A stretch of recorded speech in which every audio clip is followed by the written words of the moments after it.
KPU Musirawas mulai mendistribusikan logistik pilkada pada 9 Desember ke 14 kecamatan yang ada di Kabupaten Musirawas.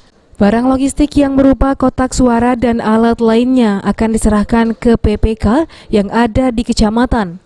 Lalu untuk TPK akan diserahkan PPS dan KPPS. Ketua KPU Musirawas Anastatias mengatakan, distribusi logistik hari ini dihadiri oleh Kapolres, Dandim, Kajari, dan Bawaslu, dan pihak terkait lainnya. Sesuai dengan rakor kami kemarin, hari ini kami sudah akan menyampaikan logistik tersebut ke 14 kecamatan, kemudian teman-teman PPK akan menyampaikan kepada PPS dan TPS paling lambat besok. Artinya untuk hari ini selesai untuk hari ke PPK? Selesai. Ya, hari ini selesai semuanya untuk PPK. Untuk ini ke TPS sendiri kapan mulai bergeser? Untuk TPS jauh, hari ini juga sudah mulai didistribusikan oleh teman-teman, kemudian sampai batas waktu besok.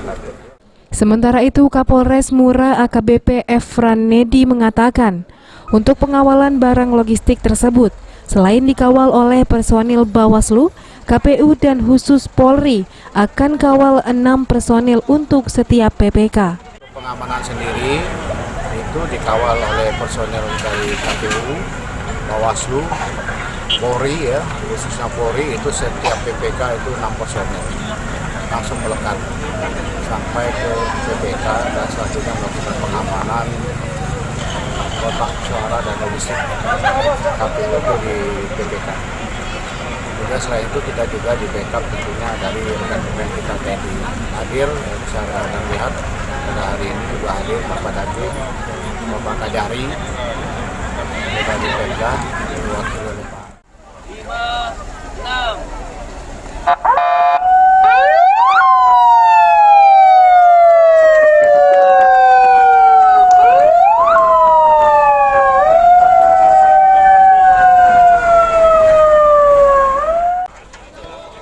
Adi Arianza, PAL TV.